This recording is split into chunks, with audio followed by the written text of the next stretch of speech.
me that I am now selling. Look, everybody. Eternal valor. Look at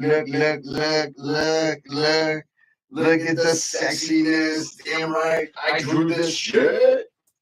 All right, let's get going. Hello, Mr. Kasha. How are you today? What's up, brother? How are you? All right. Chris is at home. Uno mas again. He feels when he's at home because he picks on me about how I end up reading through my stuff all the time. So I just like to be prepared, as always, for my guests. So if you ever had a question I couldn't answer, come on now. All right, get ready. Hopefully I see my boy. Attorney to come in. And actually, she did write to me, which will go off the line. She did write out to me the other day and wants us to do the availability for the date. And I said, no problem. We'll figure it all out and get this stuff together. So listen, yo, what's good, folks? Welcome to Security Tales, where we cut through the noise and get straight to the real about security politics and what's really going on. Today, we're talking about Trump sanctuary cities and the truth about the benefits for folks across the border for and why we gotta put our Americans first. So let's get into this Boston style, Mr. Kasha. So obviously, me and you we're discussing this, going back and forth, and just a bunch of stuff that we've been actually speaking on. So one of the things I want to start off with, okay? And obviously, we're gonna have some naysayers and some other people that are gonna go. What the heck's that say on your shirt, kid? This is Tetris. Tetris. That's interesting colors. It's I just got it. Yeah. Pick this right, I guess. Hey, I got a free shirt for giving blood. I donate blood every 2 months. Oh, it's a blood shirt. Listen, you didn't have to get a shirt. I would have just punched you right in the nose. You could have donated for free. I would have gave you a shirt. Yeah. So listen, I want to go back a few steps on this conversation, okay? So what I kind of wanted to say was I kind of wrote this statement because I found it pretty interesting. He already knows I'm going to say the word Biden, so he lost it. So while Biden was in office, he was pushing all that free stuff for folks across the border, healthcare, housing, benefits, just handing out freebies to people who didn't follow the legal process. Okay? That's wrong. It's wrong because it's taking resources from Americans. Okay? Especially our veterans, seniors, and hardworking families who already live here and deserve the support. Okay? We got heroes, veterans who fought for this country, and many of them are now living on the streets, struggling to get by. Meanwhile, some folks crossing the border are getting benefits they don't always deserve. Food stamps, healthcare, cash, assistance, while our own people are left behind. That's a slap in the face, and that's no joke. Literally, it's a slap in the face. So I just kind of wanted to speak on that point because I was looking at some stuff that transitioned while President Biden once again was in office. And since we were discussing this, I kind of wanted to open up the forum, speaking on that first. So what do you feel about that before we move on to the other discussion? I mean, I think it's relatively simple, even though people don't see it that way, because they're using our tax dollars, right? That we pay taxes for, and we should be able to have a say where our tax dollars go. Not, once they get the money, it's all theirs. And the other aspect is for anybody who disagrees with us or anything like that, just think about it this way: you have whatever, something to eat, you have $100, you have $1,000, you have anything, right? And it's just simple. Are you going to give that money or that food or that anything to a stranger, or are you going to give it to family members first? And and what I mean by family members are people who are already here, people in the United States. And if you can't take care of the people that you have, why add more to it? It just doesn't make any sense. I see it pretty simply, but once again, we see it kind of simply. But others will see that there's an argument still left. It's still going to be a disagreement, which we respect that. It's not like we're looking to argue. We're just trying to make our own standpoint in what we believe. And if other people have other things to say about it, it's just a conversation that we're looking for. We're not looking for an argument or a debate about it. Right. You know what I'm saying? So now here's where Trump comes in, right? And that's what we've been discussing it. So he signed an executive order, right, to crack down on these sanctuary cities like Boston, Amherst, which, Chris, I had no idea that these towns were sanctuary cities. So it made me kind of really interested into it more. So we have Boston, Amherst, Cambridge, Chelsea, Concord, Newton, Northampton, and Somerville are your sanctuary cities. I had no idea Northampton. I had no idea Newton. Definitely didn't believe Concord was. So that kind of threw me off. But these cities that are kind of turning a blind eye to federal immigration laws, he's pushing for clearer rules so local police are helping illegal immigrants evade enforcement. So everything that I've looked into, so I kind of want to stop there because obviously you retired from the department and maybe you know, maybe you don't. Why are the police departments siding against ICE in these federal immigration laws that President Trump's pushing? And is it only these sanctuary towns that are happening? Or is it like every town that's backing this up? Like, screw you, you're not taking illegals from here, you're not doing this and that. Well, keep in mind, it's not the officer's opinion or what he wants to do. He's doing what the policymakers tell him to do. That's what he has to do that. If the rules are that, we don't assist and he gets caught assisting, he could probably get in trouble.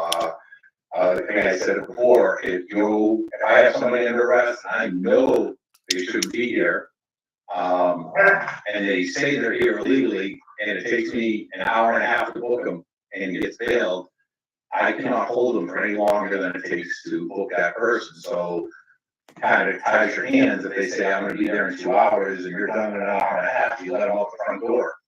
So it's the policymakers that make the policy, not the individual police officers. They just have to basically do it. But Chris, I found it interesting that they said that they're helping evade, like the police department's helping them evade, like ICE and immigration officers. So to me, it doesn't seem like it's a policy thing. It just seems like, screw you, it's our town. Because I remember back in the days where Boston and the Mass State Police had a rival going on. It's their town, not your town, and you guys basically didn't get along. And I remember that. So to me, I find it pretty interesting that now you're having ICE and immigration law enforcement officers going in to arrest illegals, and they're like, no, not in our town. Anybody can have a different opinion. I mean, there's possibly something, but I don't honestly think the police are helping them evade ICE detention or ICE guys. I don't think. Maybe some people might have, are against it. That's their individual preferences and they do it, but I do not think that's written in. I don't think that's a rule. I don't think it's a policy that they're to help evade, because that in itself would be a crime. Not assisting is just not assisting. But help, I don't see them helping them evade. Okay. So I kind of wanted to touch base, and I feel that because this is a public safety and should be prioritized, if someone's breaking the law or a threat, we need to handle it quick and clean, not turn a blind eye. Okay. That's how we keep our streets safe and straight up. Okay. So now I'm so confused. And it's like, when I was discussing it with a friend of mine, obviously we don't agree with everything. And I appreciate that, but he was almost looking for almost like a fight about it, where he was like, who cares if they killed someone in their country? If they come here, they shouldn't be held liable. They did their time. And I'm like, well, I have an issue with that, because if they had a cause and effect over there and they've done something and they murdered someone or raped or abused or done something, now they're coming in here. Now we're taking that chance and liability of that happening here. Why do I want to risk my chance of having that individual living next to me, my family, my daughter, or anything, and risk that factor? Okay. I understand that we're having that internally happen here with Americans, but I feel it's still a controllable thing because that person born here than I would if someone else in another country. So how do I know how many things this guy's gotten away with and what he's done? And also, I believe it's not an option to be given to you. Why are you purple? You just went off, bro.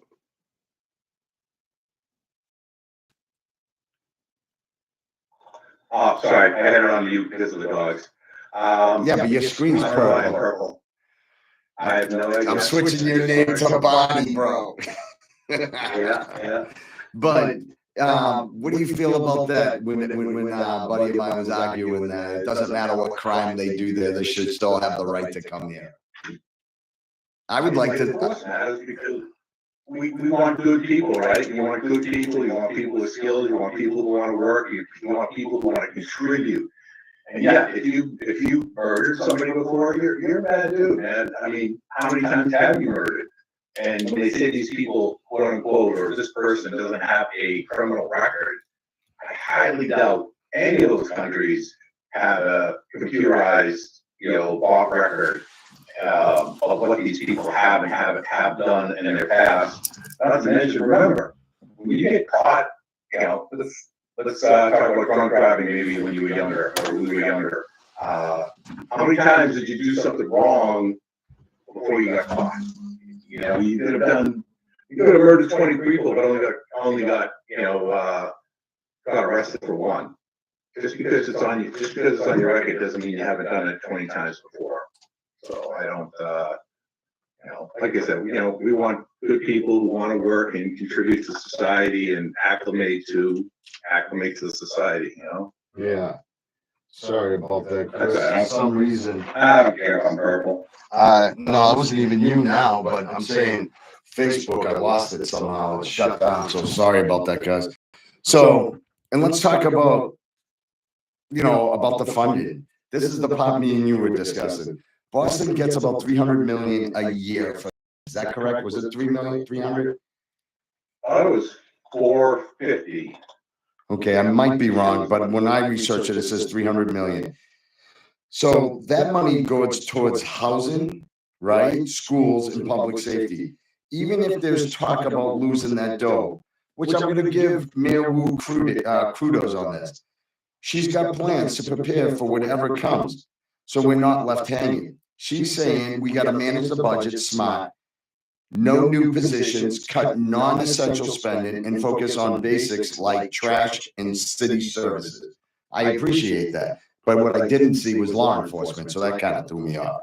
Wu even said, should we be entering into more of a serious economic crisis triggered by their federal administration, it may very well get to the point where we will need to be considering layoffs and hiring freezes. She's doing her best to keep the city afloat. More than 70% of our revenue comes from property taxes, which I thought was awfully high, but that's okay.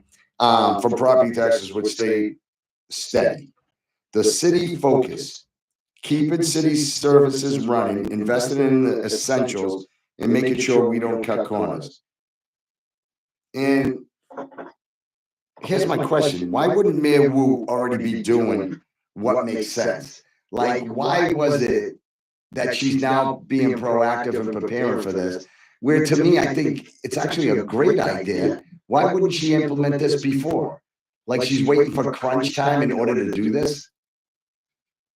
Well, let's break down that statement. See, what I heard in that statement was, we're going to potentially cut back on people, cut back on services, cut back on hiring, cut back here, possible layoffs, right? Yeah.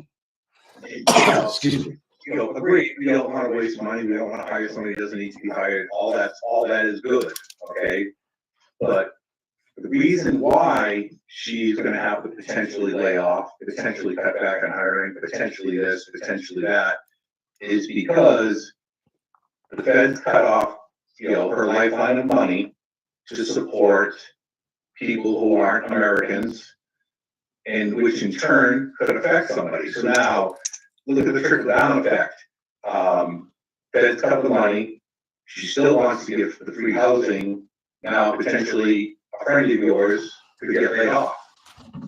So again, it's like, when helping them affects you, that's when it really hurts. Why should the people of Boston have less services because she needs to pay for these people who came here illegally? That's not right. But agreed, she should have been frugal all along and not wasted money. But it's like I've told you before in government. If you're given X number of dollars, you better make sure you spend every penny of it. And Exactly. like we just get to about the 70% property taxes. Yeah. How much more money would Boston and Cambridge have, not to mention the other 100 colleges, if those colleges, all of them, were paying property taxes? They probably wouldn't have a financial problem if the colleges were paying property taxes. I think Harvard alone was what, almost 450 million Oh God. property taxes. Yeah, I think it was a little more than that.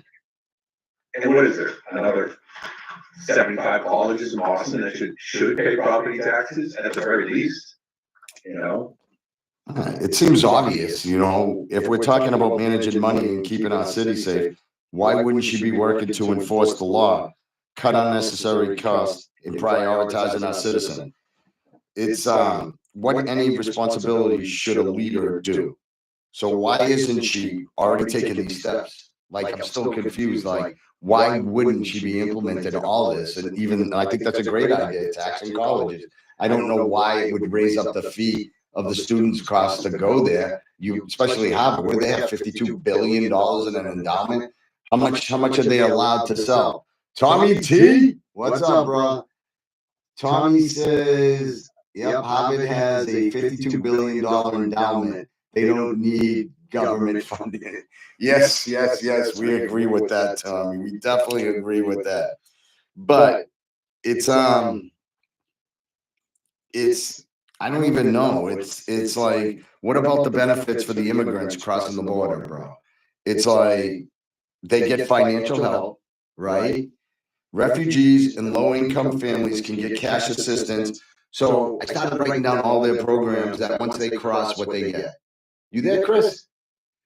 You see? Oh, all right. You look frozen. So one of the assistance they get is RCA, TANF, SSI, helping them get on their feet, pay rent, and buy food.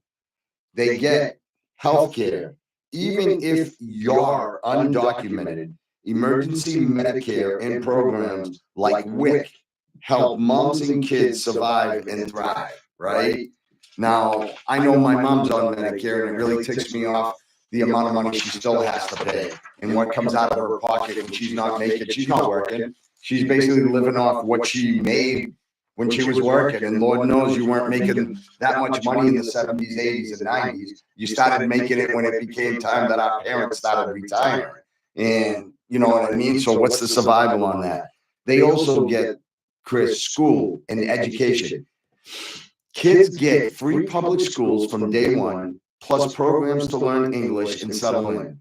Other perks of this: food stamps, housing, help, job support. These programs give folks a chance to build a better life, so they say. But here's the real talk. These benefits shouldn't be handed out to those who cross illegally. That's not fair to the hardworking Americans, especially our veterans who fought for this country and deserve the support. I'm going to keep dropping that about the veterans and all these people, because some of them that did sign up didn't sign up willingly. They were told. So a lot of them never had the education. A lot of them didn't graduate school. Why not give them the opportunity to go back and re-educate their lives and move forward on stuff?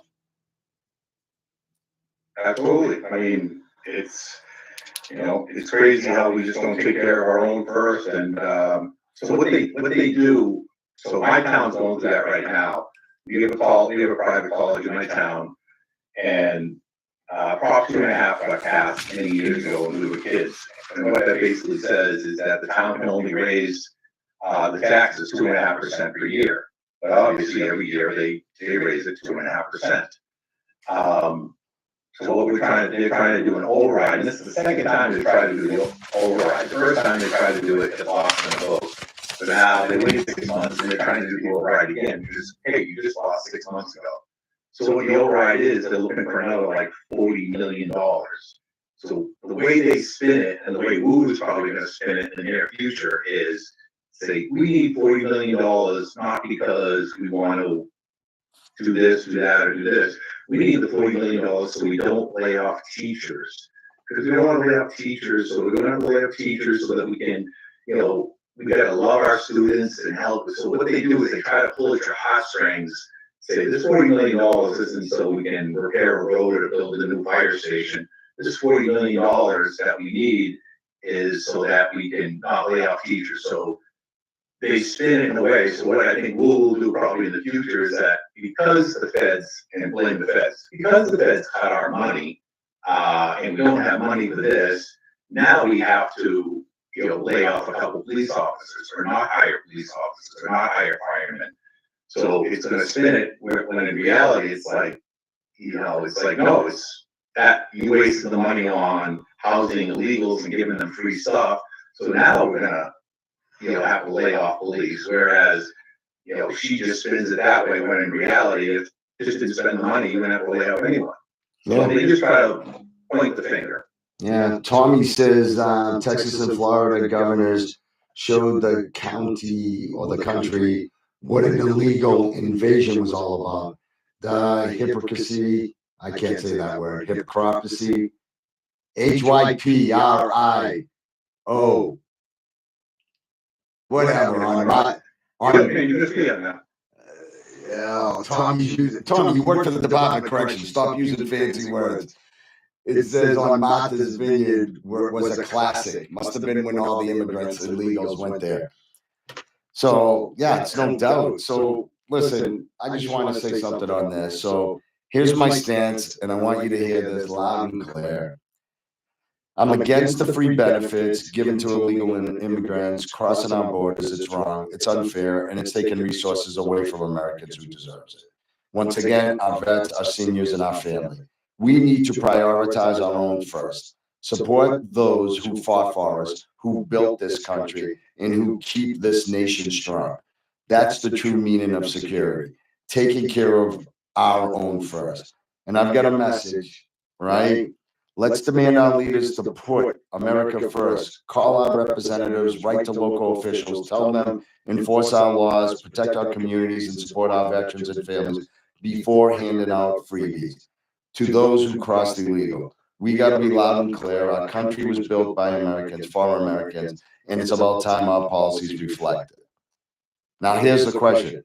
Why wouldn't Mayor Wu, which I'm going to keep going back to, be doing what makes sense?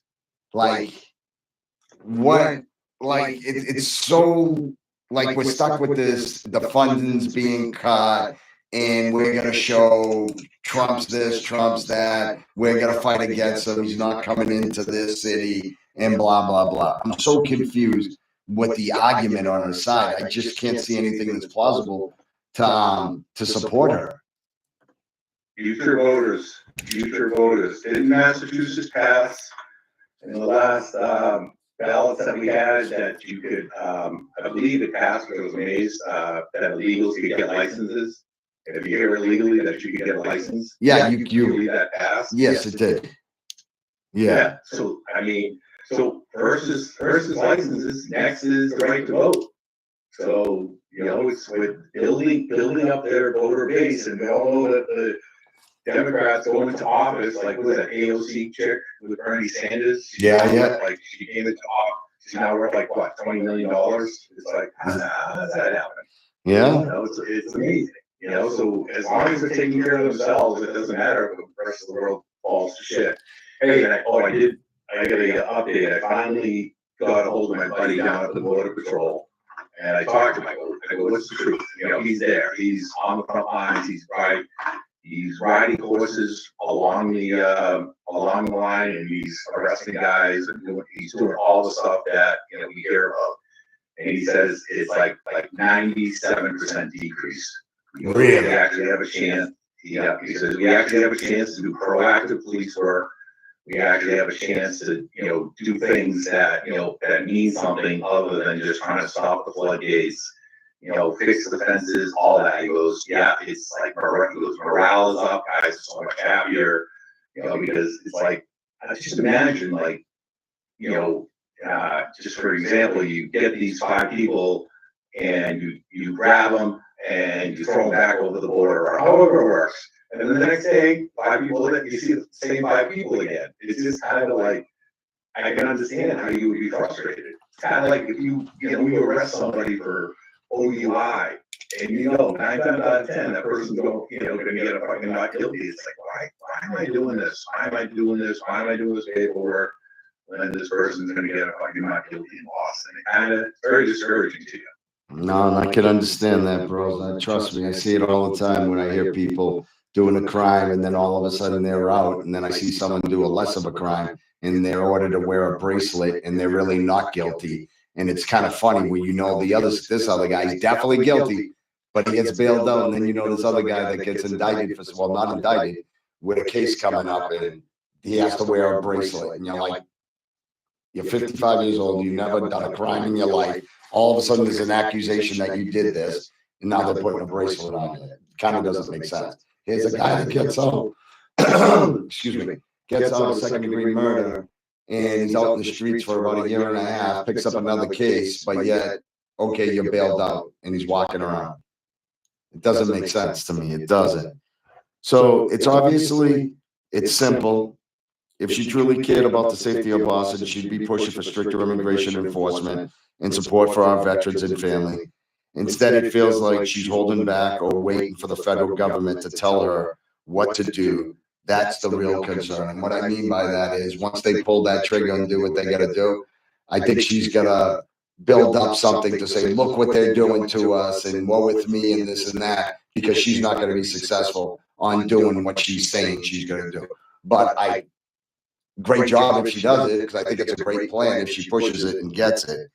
So I don't know. It's pretty interesting. I believe Trump's work to enforce immigration laws and crack down on sanctuary cities about making sure everyone plays by the same rules and the public safety stays top priority. And what I mean by that is, why is there a difference in the laws for us than there is for them? Why would I be incarcerated for doing something else, but then it gets pacified because, well, he's an immigrant. He came over to the border. We should be more sympathetic from them. They didn't live the life that you live. A crime's a crime. You're here as our guest, like it or not. Every American, if you're here, you've now let them cross over. You've given them the visa. They should basically be better than us. They should be applying themselves even like above us. They should be striving to improve themselves because they've been gifted that welcome pass to come here. So why should you expect an immigrant to cross over, kill? And I'll tell you something, because now that I just thought about this. So I remember when I was younger, in kind of a sad story. So this girl that I was dating, while she had a brother, and he was a bodybuilder, and it was up in Peabody, Mass. And ended up getting in a fight, whatever it was. He chased the guy out. The guy literally drove over him. The kid held on to the front of the car being dragged down the street. He was still alive. The guy just could have stopped. Instead, he kept driving until he drove over and killed him. They went searching for this guy. This guy ended up taking off and going to his own country. He was illegally here. He was illegally working here and everything else. Do you believe until this day they've never extradited that guy to bring him here to serve the crime for murder? And this kid, unbelievable kid, he had a bodybuilding career. He was successful. I think he was getting into modeling and stuff like that. And one senseless night, he gets killed. And this was way before any of this. And every time I hear things and think, I'm like, I think of when I worked at MIT, all these successful, intelligent immigrants that came here to go to school. And, I would go and speak to them because I was also the account manager over there for the security team. And I would love to hear them. Well, what are you going to do? Well, I'm going to go work at NASA. I'm going to go work for Broad Institute. So they weren't planning to leave here to go back. They were looking to stay here and give back. Because every one of them, Chris, they didn't say anything about, oh, I have to stay here. They said, and I'm not even fabricating this. Every one of them said, I feel I need to give back here. They've given me an opportunity. And I was so welcome to hear that. And this was way before any of this. You're talking 13, 14 years ago. But it was just amazing to hear the students that weren't even from here that got the opportunity to go to MIT. And every one of them was staying here. They were going to Virginia to be plastic surgeons, Myrtle, like all these, they all stayed here. None of them were leaving there that spoke to me. And I thought that was amazing. Well, that's good. And I also want to, just in case people are, thinking we're unempathetic, I think we're both empathetic to people's and their needs. And I think, and I'm, I may sound it, but I'm not against welfare. I'm against welfare being a way of life.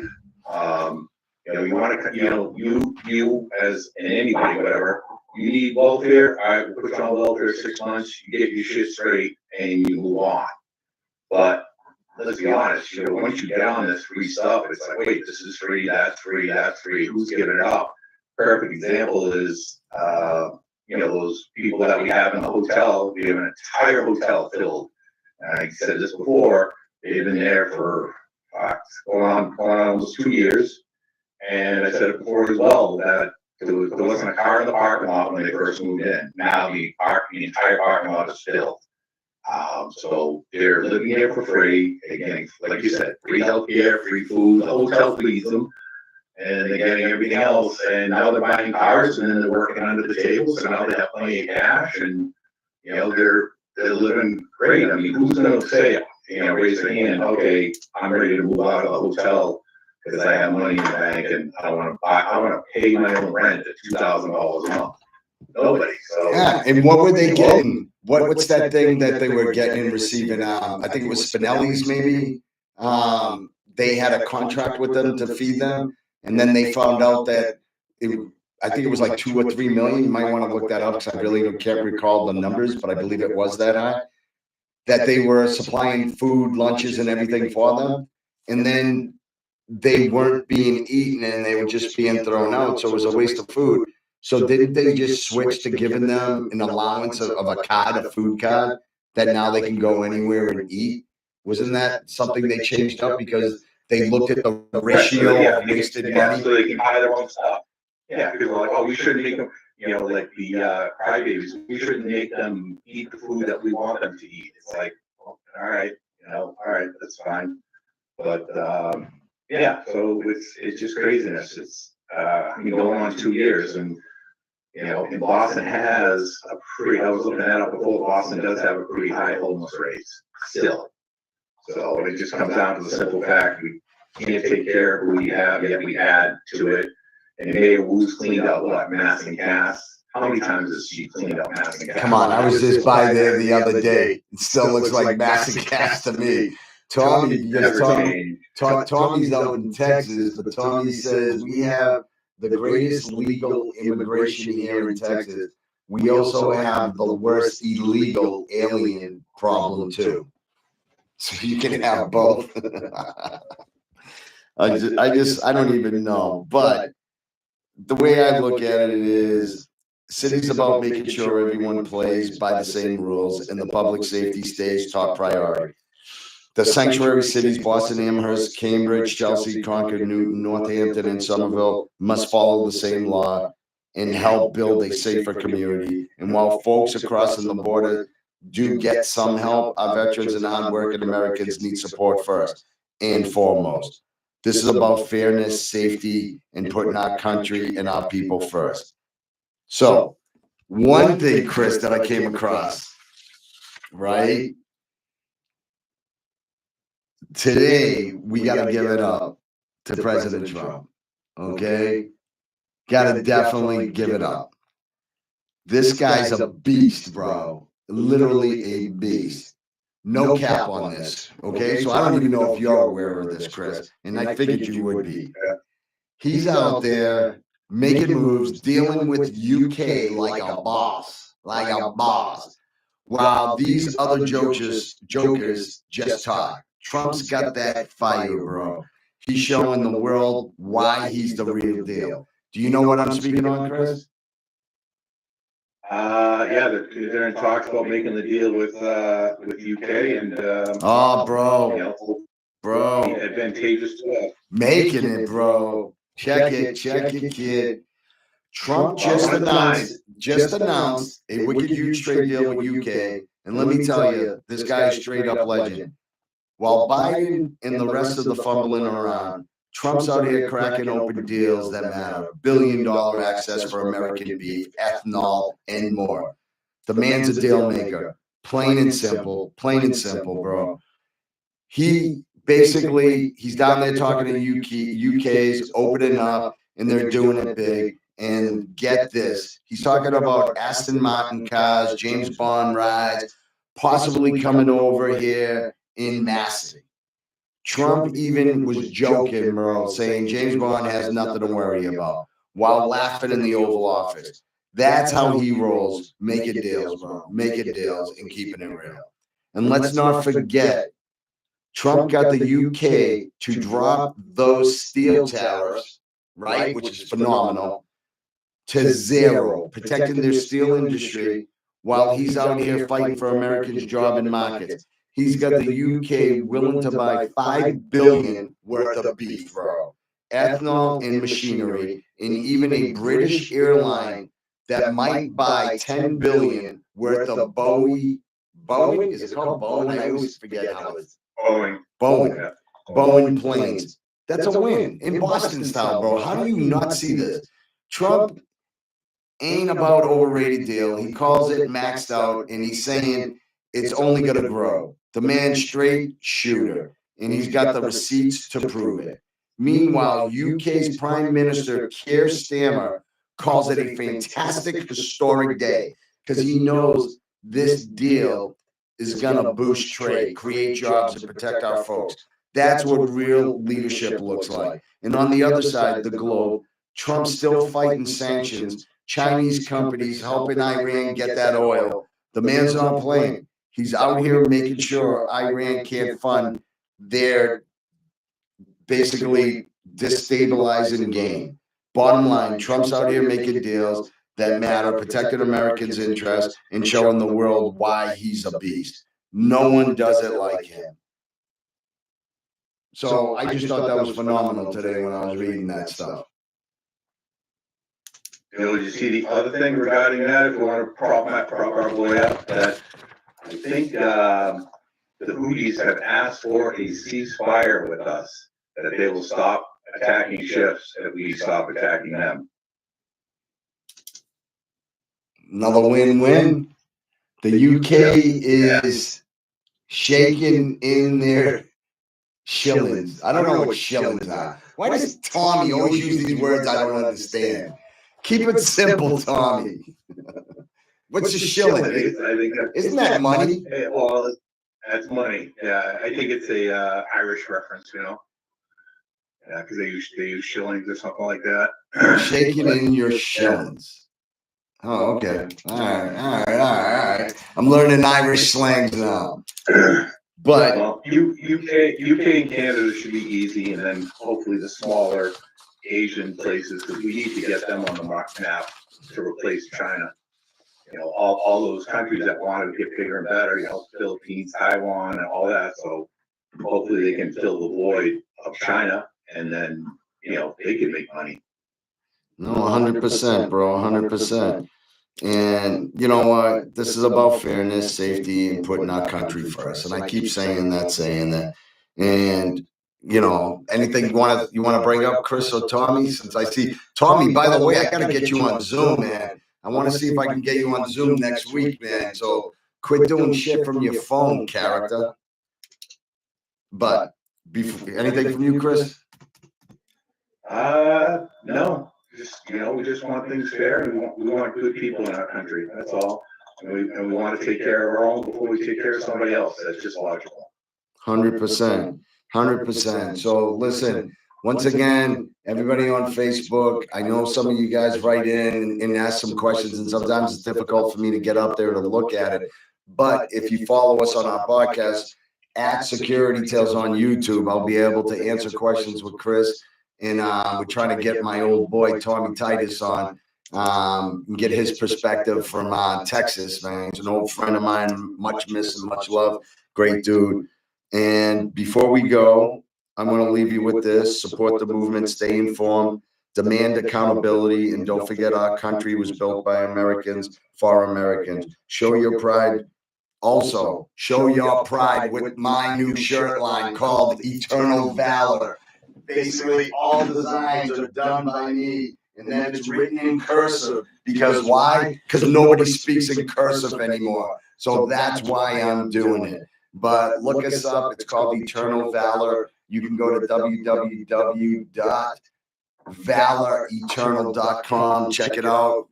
First 100 shirts that are sold, the line gets done, and then we move on to another shirt. So also, please follow the Facebook page, Boston Tales. We have an active now Facebook page that I'm going to start using. And just remember this: if you want a safer, stronger America, you got to stand up and speak out. Thanks for riding with me and Chris today. Stay strong, stay vigilant, and keep it real. Peace out. Chris, you want to say bye-bye? Goodbye, people. Remember, call us with your questions. No, don't call us. Type. I don't want to take messages. I can't hear Only his private number. Don't call my private number. Private number is gone. Forget shoes. Forget shoes. Oh, by the way, Chris, we forgot to say Happy Mother's Day to all our mothers. And we really appreciate, without you, we wouldn't be here. So once again, love to all the mothers. God bless, God willing. Love you all. Ciao. All right, Facebook, Tommy T, mad love for you. And obviously we know, Tommy, prison food does taste great because all the free food you used to make for me. Later.